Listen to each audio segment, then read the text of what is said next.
여러분 반갑습니다. I'm Kwon-soa and this is K-Culture Dive. Join us in taking a deep dive into the heart of Korean culture, from K-entertainment to AI news, K-culture and photos, and a new K-food segment starting today. Let's dive in. Joining me on today's show is my co-host, Walter Lee. Walter, happy Monday. Happy Monday, Soa, and happy Monday to our viewers watching at home. This is obviously the K-Culture Dive, where I'm co-hosting with Soa and bringing you the latest in K-entertainment stories. All right, let's kick off with K-Inter News then, Walter. And we have some big BTS news to start off with. Yes, again, BTS have made history. I feel like I'm going to say that sentence a lot these coming years, with their fifth album, Arirang, topping the US Billboard 200 chart for 2 consecutive weeks. Now, why is this so meaningful? Well, this is the first time ever that a K-pop act has managed this feat. Now, according to a chart preview article released by Billboard on Sunday local time, BTS's fifth album held on to the #1 spot for a second week, beating out massive artists such as Kanye West's new album Bully and Melina Martinez Hayes.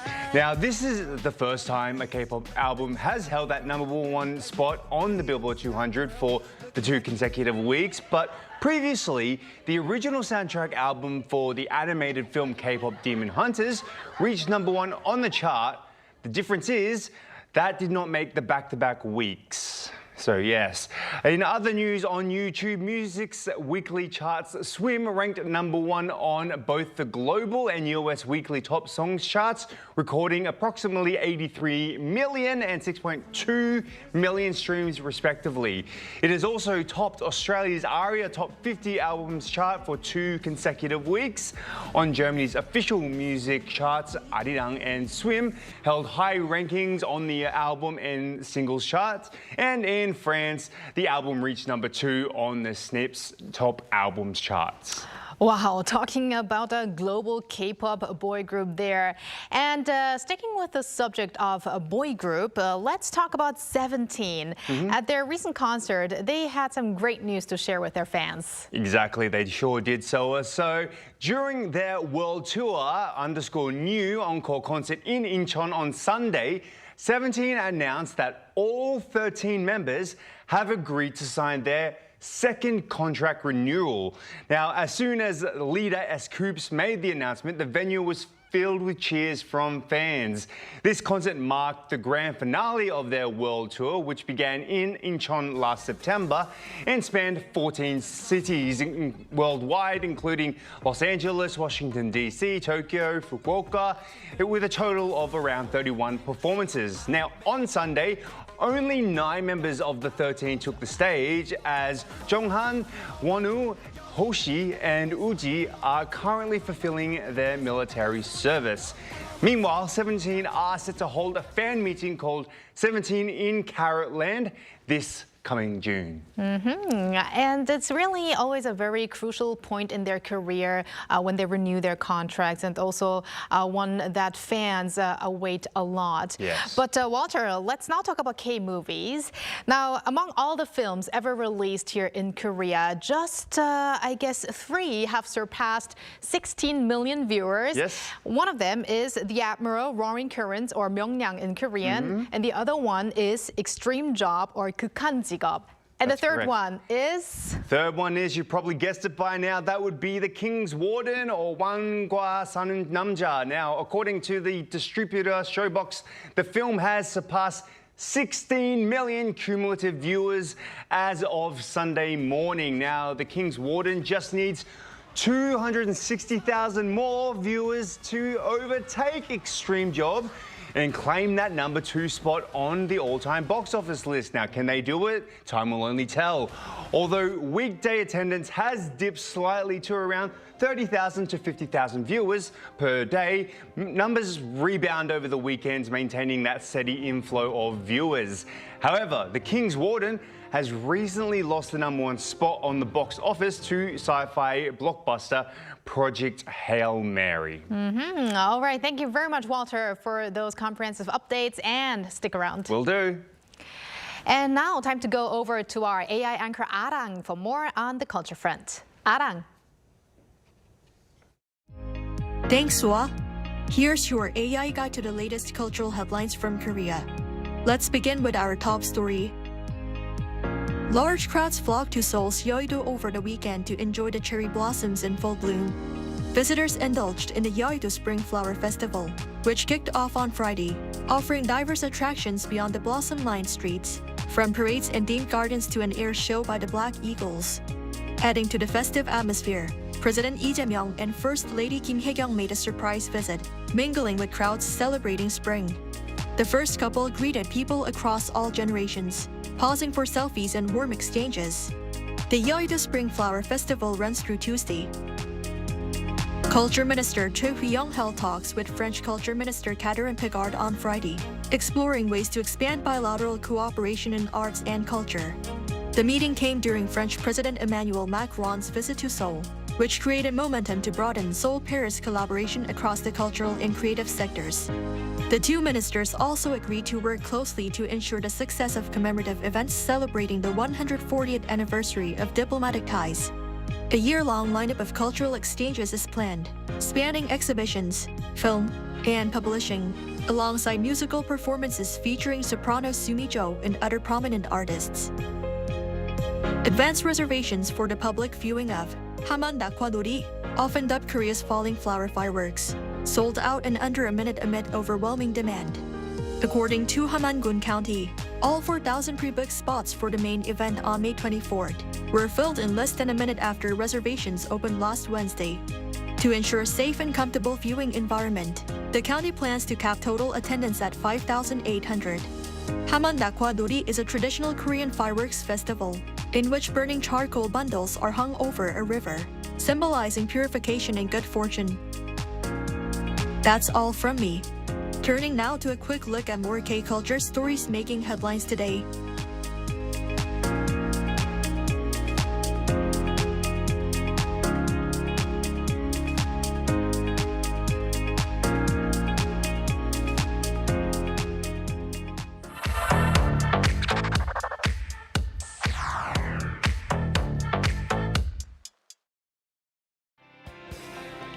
Through a single photo at a time, we take a closer look at culture in Korea. This is K-Culture in Photos.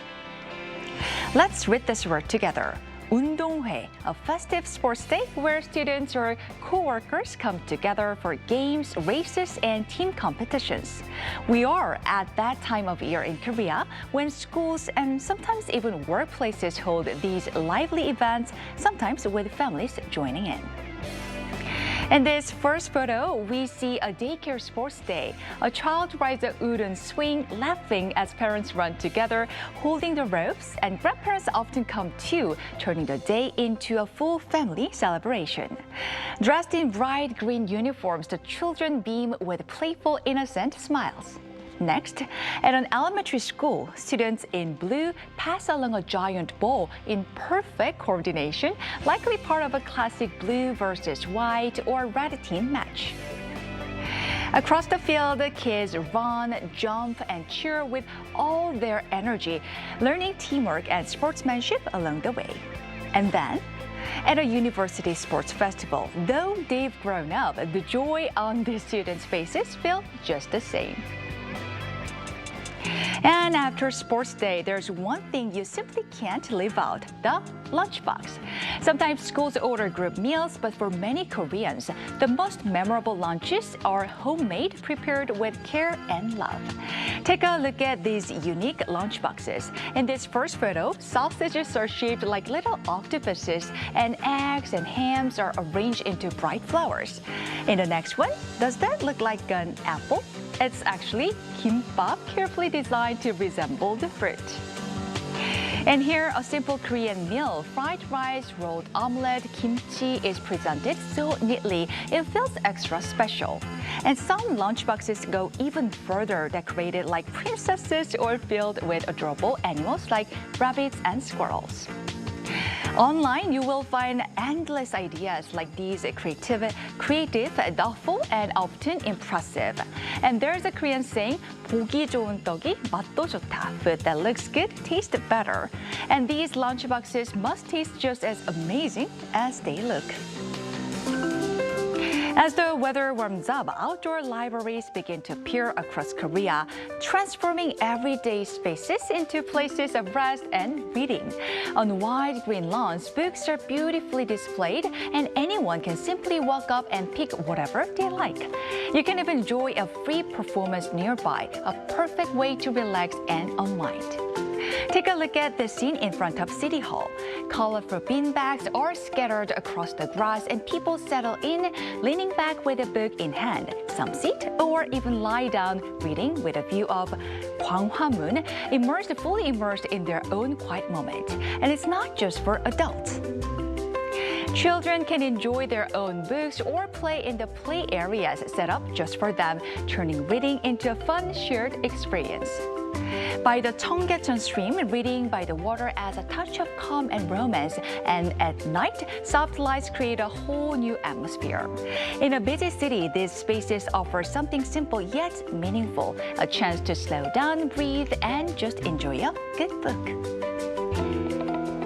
Meet Ruibao and Huibao, the adorable twin panda sisters born at Everland in July 2023. This week, they celebrate a very special milestone, their 1,000th day since birth. Next, it's time for a feast surrounded by fresh bamboo. They happily munch away, enjoying every bite. And here's a look back at their first birthday. During their traditional 돌잡이 ceremony, a first birthday ritual where babies choose items that symbolize their future. One chose a microphone, meaning popularity, and the other picked a bamboo dumbbell for health. From their very first year to now, these beloved twins continue to bring smiles to visitors every day. So together, these moments capture the joy and charm of different events happening in Korea, filled with laughter, creativity, and a touch of wonder.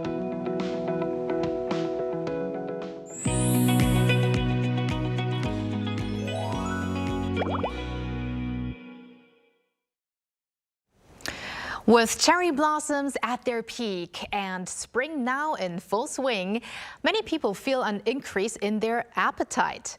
And since Korea has 4 distinctive seasons, I personally love how there are so many seasonal foods that you can enjoy. And Walter, what do you think about that? Yeah, especially the spring greens, Soa. They are so healthy, but for some, they're not the easiest to eat. Right, you're making a good point there. Now, starting today, we have prepared a K-food segment with a cooking content creator who's going to introduce all the latest, hottest K-food trends and also give us some tips on how to enjoy them, including those spring greens. Yes, I've seen his content and he makes things look very delicious, so I can't wait. All right, then how about we welcome him to the studio. Let's now welcome our cooking content creator, Matthew Novage. Hello, Matthew. Welcome. Hello, Matthew. Hello. It's so nice to be after a long time here with you guys, and then it's very fun. Right. Always, yeah. We're very pleased to have you on the show. I mean, you were a guest before, but now you are going to introduce us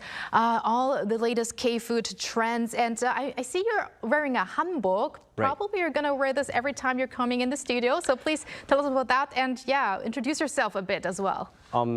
Hello, I'm Matthew from Poland. I've been here before, and I live now for 11 years in South Korea. I love Korean food, and the reason I'm wearing hanbok today is just like I want to show more about the Korean, the K-food.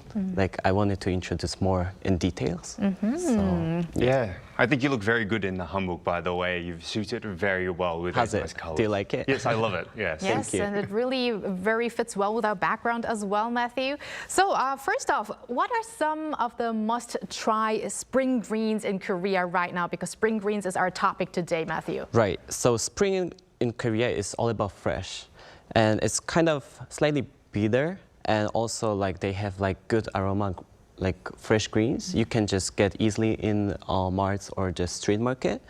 And some of those you must try. I think I got like 4 of them. It's turup, which is Aurelia shoots, known as a king of the spring greens. And then the second one is nengi, which is shepherd's purse. We usually know it as in 된장찌개, right? And the third one is 달래, which is mild garlic-like flavor. We usually do the 달래 무침, right? It's seasoned and then we eat it with rice and kim. And then the last but not the least, it's minari, which we love. Like everyone loves that, right? We just fry with samgyeopsal, or we do the traditional Korean pancake. Right. It also has very clean and refreshing taste. So yeah. I can already feel the freshness around us in the studio. I should bring that, right? Yeah, but we do see a lot of that in your contents. Right. And Matthew, among those, what's your favorite spring green dish then? These days, before I think it was minari, but these days I'm very down for turup, which is like kind of, it's very simple, but it's like that very earthy, natural flavor. And the thing I love about like all the Korean spring greens, it's like it doesn't need like much seasoning for that. You just use like gochujang, like the red pepper paste, or like just doenjang, right?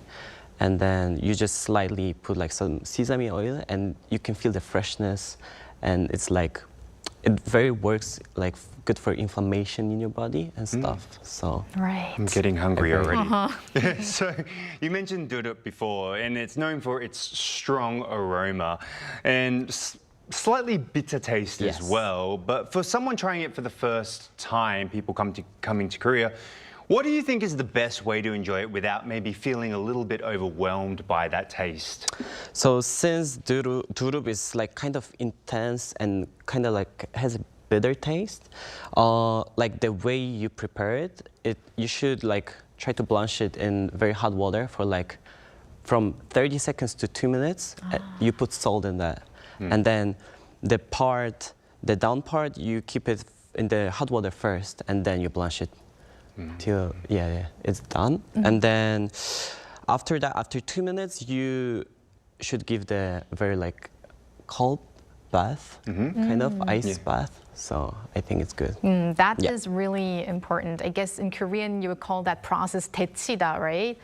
데치다. Yeah, you put in the hot water and then an ice cold, and after you put all the seasoning with gochujang and doenjang. Yeah, and I really feel like the original taste of these kinds of spring greens is what I like the most about them.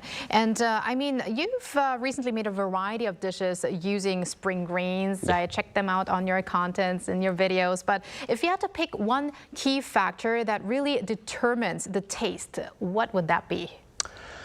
I think we don't need so much process to prepare that. I think the point is just to do the good 데치기, like the hot water blanching, Right. salty hot water blanching, that keeps the tenderness, but makes the flavor softer, and it's easier to enjoy. Yeah. Right, and there are some sure ways to choose the best spring greens. Do you have any tips when you are about to make some content that you make sure you do before you cook? So usually I get my spring greens from the street market, which is very popular in Korea. And I always look for bright and very vivid colors. I try to choose very young and tender stems. And then I'm trying to avoid the leaves that are like very large. It's better to get the small parts. And then the last I think is it should have like very fresh aroma, not kind of like bitter or sour Right. kind of smell. Yeah, so I think that's the 4 points. Even the smell is important, and It should be very fresh. yeah. Yeah. You did mention the street market. That's like the traditional markets or 전통시장, which what we would like to call here in Korea. And I kind of feel like, although we have the same vegetables at the big grocery stores, I kind of feel at the traditional markets it just seems a little more fresher. I don't know. There's And the the feel price to is it. better too, right? Yeah, good point. And Matthew, sometimes, however, we buy a bunch of vegetables and we don't know how to eat them all. And is there any tip how you can make some dish with if you just have one ingredient? For instance, minari that you mentioned before. So for minari, it's very like we get it, like we eat it because of the flavor, for the fresh aromas.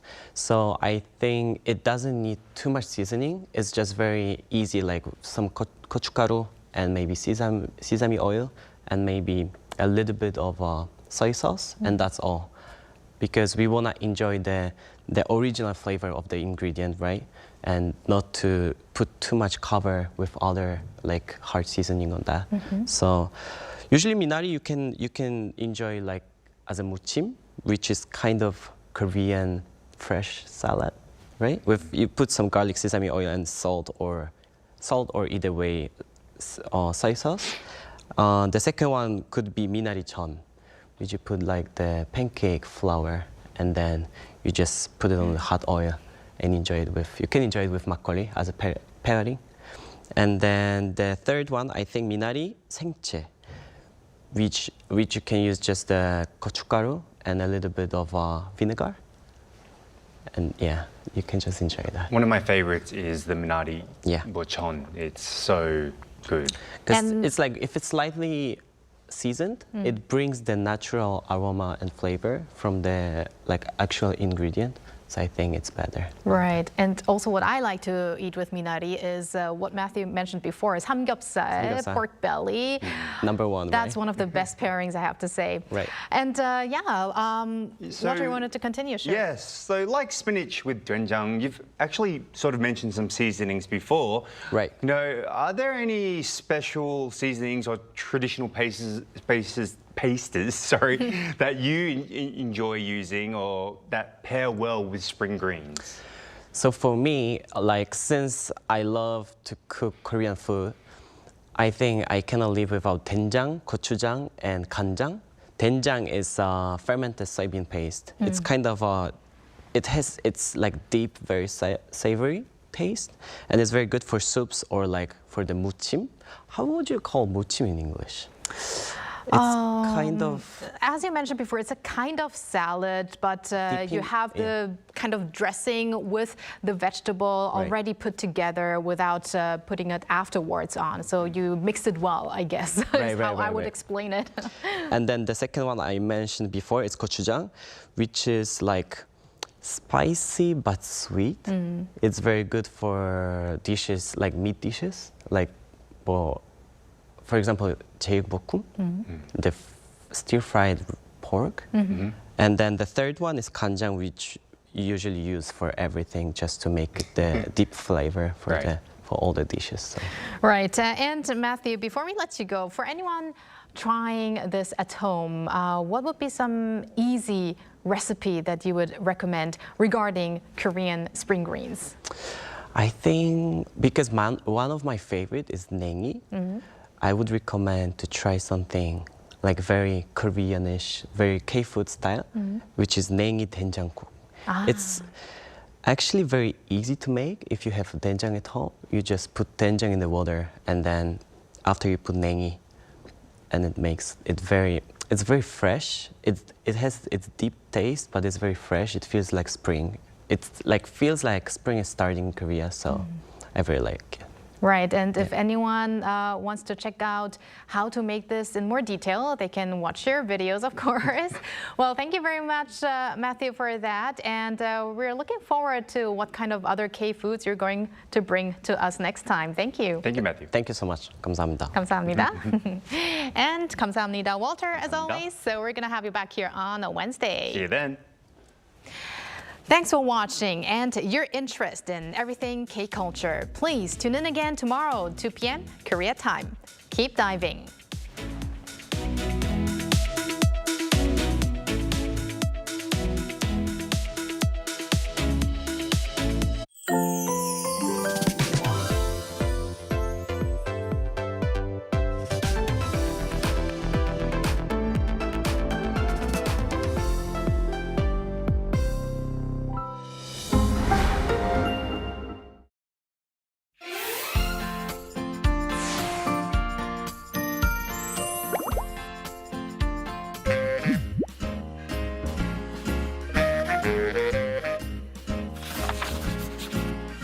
Thank